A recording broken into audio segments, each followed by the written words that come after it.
Oh, chill. You look like you need to be taken care of, nigga. You look like you need to go to the dentist. You need to look like you need to brush your teeth. You look like you need hygiene, nigga. You look like you need help. Tell your man 50 send you a house or something, yo. You do? Everything.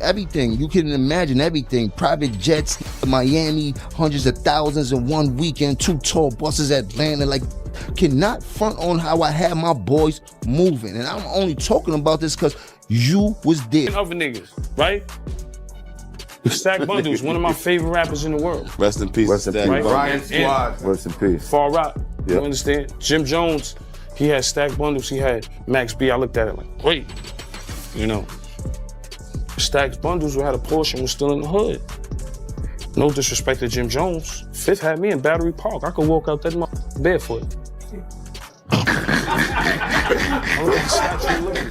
Get the socks. See, that's when a nigga love you, nigga. Get the socks, nigga. Sneakers Dior, nigga. But I'm walking out there barefoot. That's when you know a nigga love you, boy. Cause he making sure you don't get your shit split. Cause you go back to 134, anywhere, Baisley, right, Brooklyn, shit get split. Once I got shit, nigga shot my shit up. Bentleys and all that.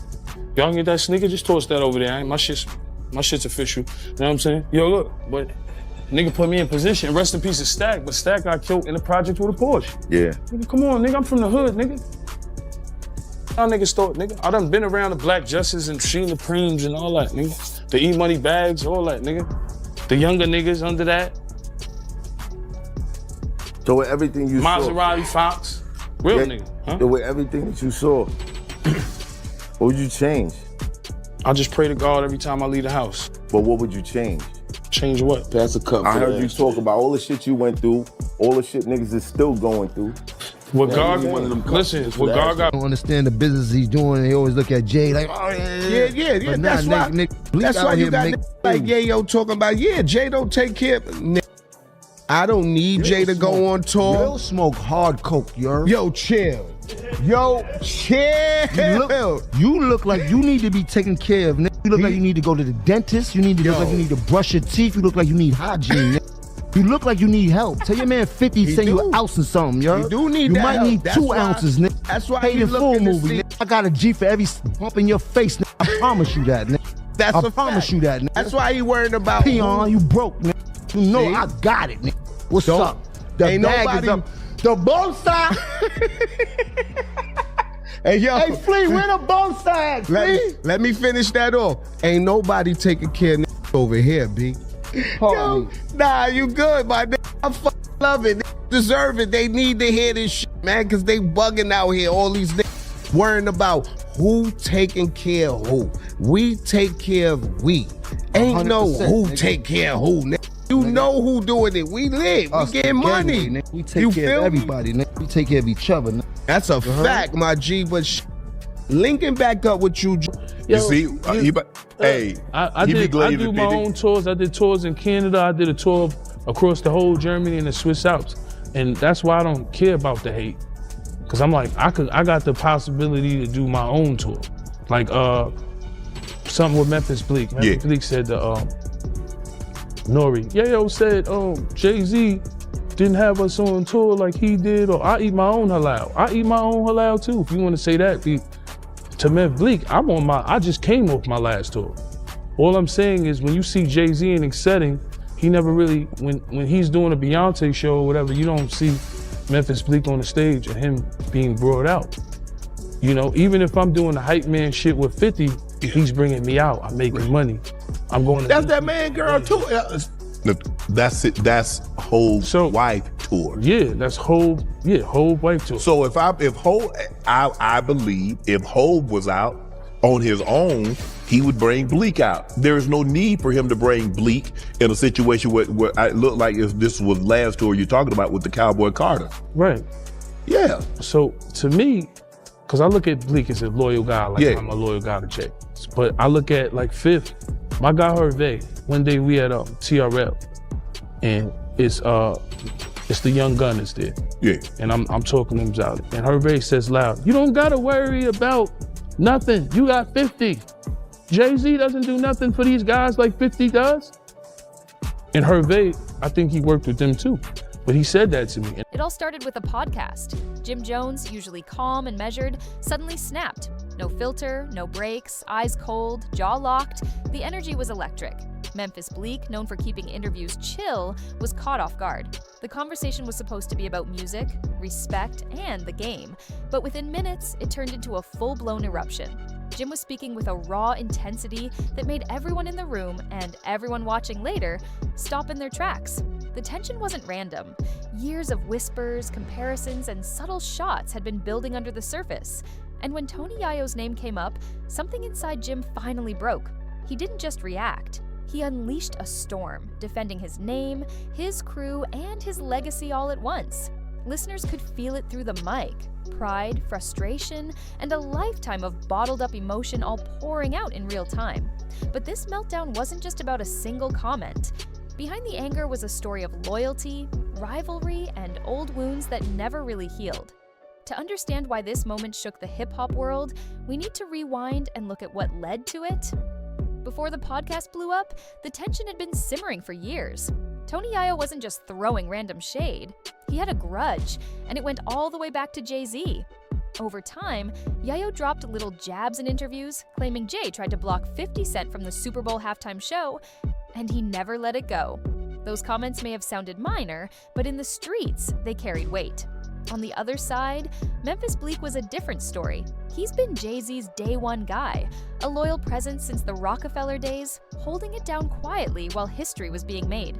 His role was about loyalty, about showing respect, and quietly moving behind the scenes. That's why Yayo's comments about him not shining stung. It wasn't just a slight against Memphis. It was a jab at the system, the hierarchy, and the loyalty Bleek had maintained for years. And then there's the bigger picture. G-Unit versus Dipset. That rivalry has roots stretching back decades.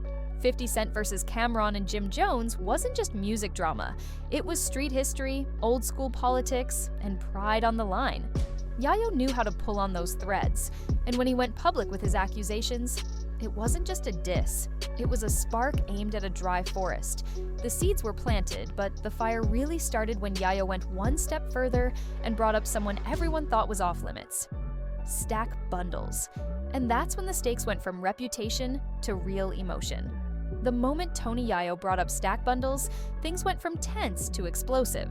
He claimed that Jim Jones left Stack in the streets, implying neglect at the exact moment loyalty mattered most. For fans and insiders, that line hit like a bomb. Stack Bundles wasn't just another rapper, he was family to Jim, a loyal soldier who had toured, recorded, and bled alongside him. To suggest Jim abandoned him, that cut deep. Stack Bundles was more than talent. He had style, vision, and a presence that made the streets and the industry take notice. People often whispered about his potential, how he could have been front row at fashion weeks, headlining stages, leading a new era of New York hip-hop. But tragedy hit while he was still surrounded by danger, still in the hood, still tied to a world that could be unforgiving. Yayo didn't sugarcoat it. He said Jim didn't move fast enough, didn't protect Stack when he had the chance. The streets, the fans, and the online community went silent for a second, processing the claim. Then chaos erupted. For years, some had whispered about this behind closed doors. Now, it was out loud, public, undeniable. And that's when Jim's reaction became inevitable, because loyalty and family aren't things you let slide, especially in hip-hop. The tension wasn't just about Stack anymore, it was about Jim's reputation, his legacy, and the story he built for himself. And that brings us to the moment he finally responded. When Jim Jones finally responded, it wasn't just words. It was an eruption of years of bottled-up emotion. On the podcast, you could feel the shift the second Tony Yayo's name came up. Jim's jaw locked, his eyes sharpened, and his voice carried the weight of pride, pain, and frustration all at once. He wasn't just defending himself, he was defending his crew, his city, and the memory of Stack Bundles. "I built this from the ground up," Jim said, his tone fierce. "Ain't nobody feeding me, my circle ain't starving, anybody talking different is straight clown talk." Every word had impact. You could feel the energy in the room and hear it through the mic. He was standing up not just for himself, but for the legacy he'd fought to create in Harlem. But it wasn't just about money or flexing lifestyle. Jim was defending loyalty, showing that real respect isn't about who hands you a check, it's about who has your back when the world turns its back on you. Yet, in the heat of the moment, his defense turned into a full-blown display of power. He flexed, he emphasized, and the energy became contagious. Listeners felt the pride, the scars, and the fury all at once. It was clear. Jim wasn't going to let anyone twist the narrative. He spoke from a place of experience, from surviving the streets, from losing people like stack bundles, and from building a reputation brick by brick. But the more he spoke, the more the tension escalated, and the world was about to watch the saga unfold in real time. Just when it seemed like the podcast might calm down, Tony Yayo threw another subtle jab, this time aimed not at Jim's money, but at his circle. He implied that Jim's crew wasn't really winning, that the people around him weren't holding up their end. That line hit differently. It wasn't about wealth. It was about loyalty, respect, and the people who stand behind you when the pressure's on. For Jim, that cut deep. His pride and emotions took over, and the conversation spiraled. He wasn't just defending himself anymore. He was defending his team, his city, and the very code he lives by. Every word became sharper, more intense, a mix of fury and heartbreak. He flexed, he asserted, and he made it clear that no one could question the loyalty he'd shown throughout his career. The energy in the room was tense enough to feel through a screen. Memphis Bleek tried to de-escalate, urging calm, but Jim had reached a breaking point. Years of whispers, comparisons, and implied disloyalty had built up, and this was his moment to set the record straight. Every sentence, every pause, every shout was proof that he wasn't just defending reputation, he was defending legacy. By the end of that exchange, the situation had grown beyond a simple podcast conversation. Online, the clips went viral within minutes. Fans, blogs, and commentators couldn't get enough. But while Jim was fiery and vocal, Yayo's next move would prove that silence can be just as dangerous. The moment Jim Jones's rant hit the internet, the chaos was instant. Clips circulated across social media, fans clipped every word, every gesture, every glance. Memes started popping up within hours. Jim leaning forward, eyes blazing, voice cracking with raw emotion.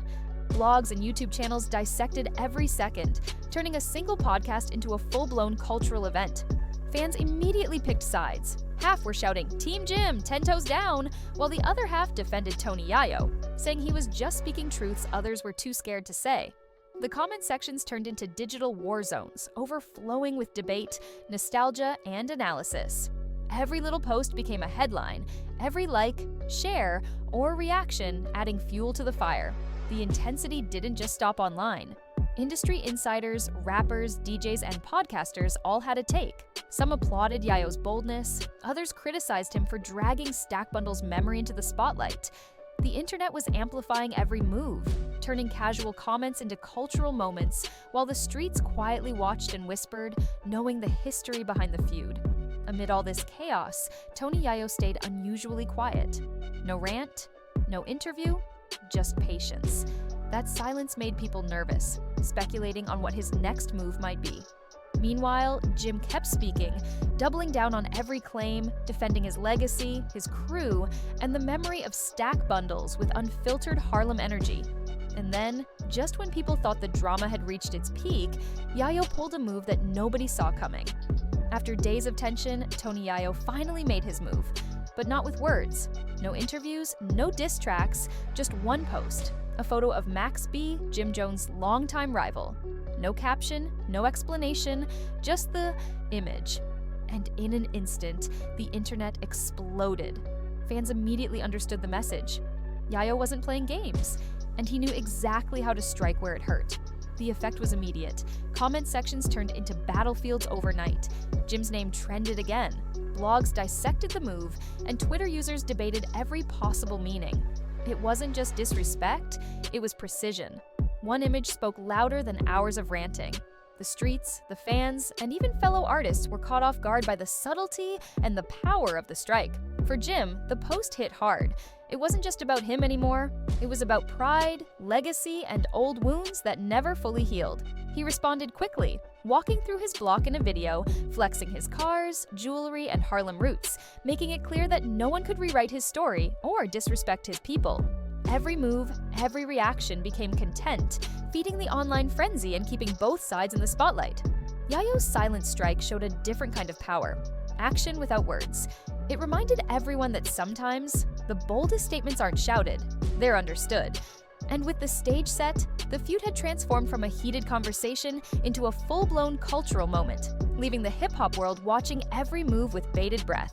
Beyond the drama, there's a deeper story unfolding, one about loyalty, legacy, and survival in the world of hip-hop. Jim Jones and Tony Yayo didn't just clash over words, they clashed over decades of experience, street scars, and the code they live by. Both men grew up in tough environments, both saw the highs and lows of the game, and both know what it means to fight for respect. That's why every comment, every post, every viral clip resonates so strongly. It's about more than entertainment. For Jim, defending Stack Bundle's memory wasn't a flex, it was personal.